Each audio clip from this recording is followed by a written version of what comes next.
your experiences, get some questions, and I'll start answering them. So, again, without further ado, we're going to roll it over for some questions. Anyone like to ask Phil some questions?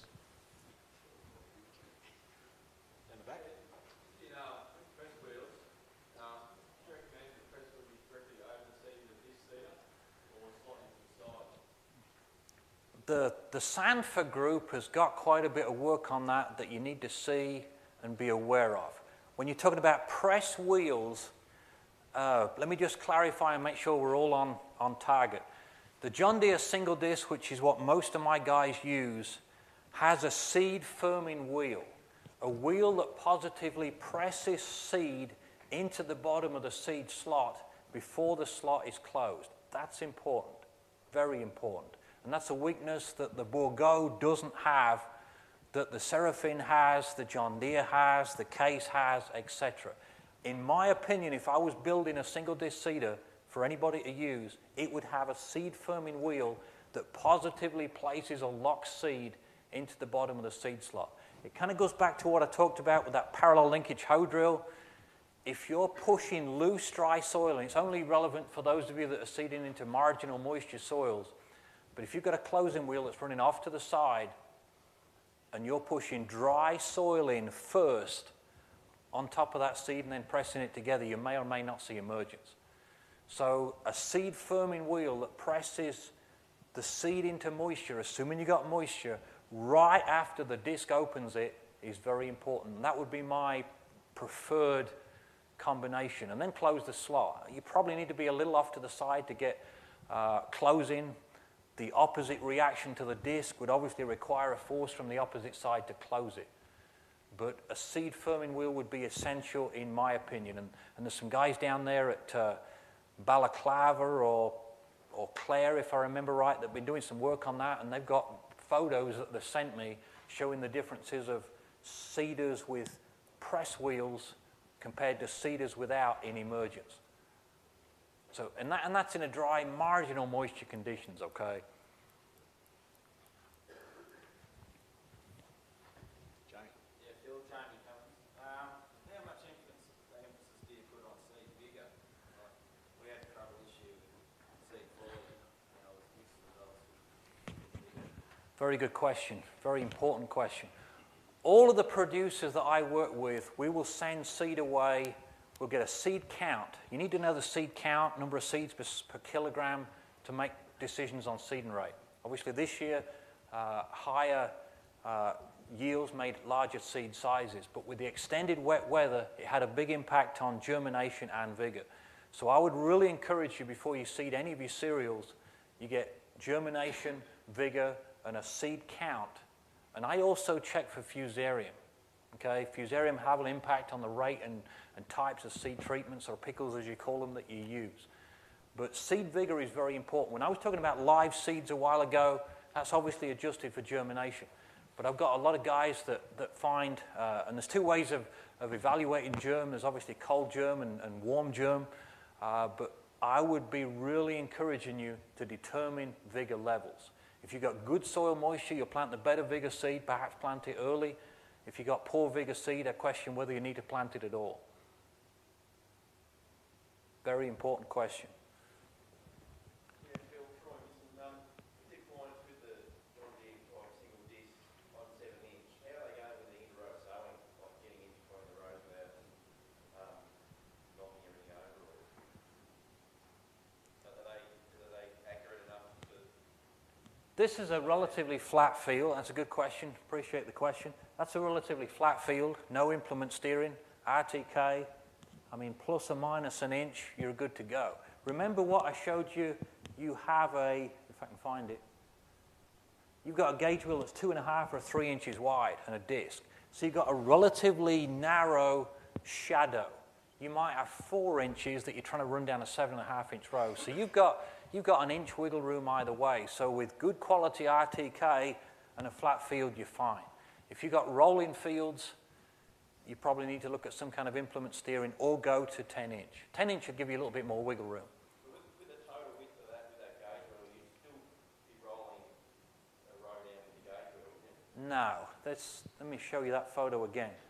This is 7.5-inch rows. We're planting 7.5-inch rows back into standing wheat. So here the residue is standing. And you may be thinking about the 4.5-inch wide gauge wheels that are standard. And they're probably going to roll, unless you run absolutely perfect, they're probably going to roll residue down. So going to the gauge wheels that are half the width of the standard ones, you can fit down 7.5-inch rows.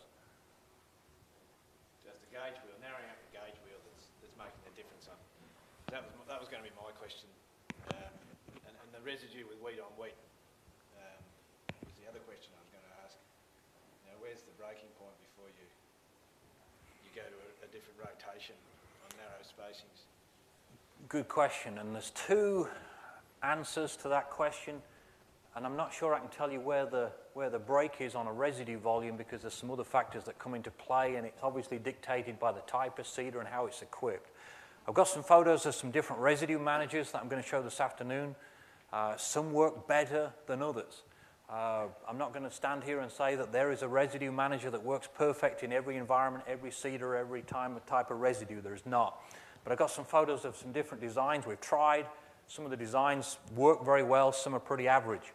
But residue managers on certain types of disc seeder are a huge plus, and we saw some examples a couple of days ago with Andy Newell, some lupins, just kicking some of that excess residue out the way, made a huge impact in vigor and early emergence of lupins.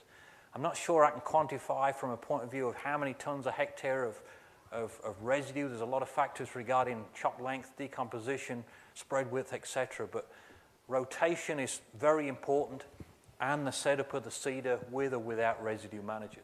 I can imagine those 8-tonne crops should be starting to run into a few problems wheat on wheat. 8-tonne crop would be definitely on the high end, maybe before you get to that point. And that's where the residue managers really start becoming more important, the right kind of residue managers. Anyway, we might stop for a break. Yep.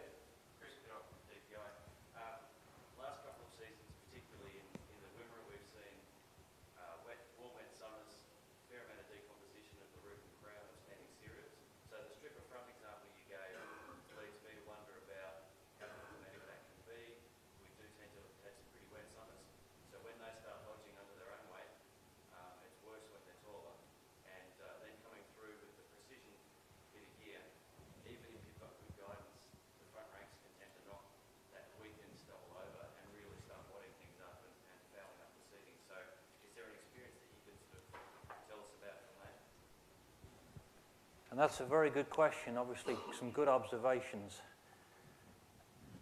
There's not an easy answer. I wasn't going to show this, but I will now. We're kind of at this point.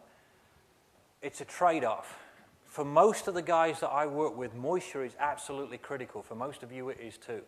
There's lots of research out there, this is some of it, that suggests the taller you can leave residue, the more you can reduce wind speeds and evaporation at or within the soil. At the soil surface or within the soil. So the taller you leave residue, the more moisture you can retain.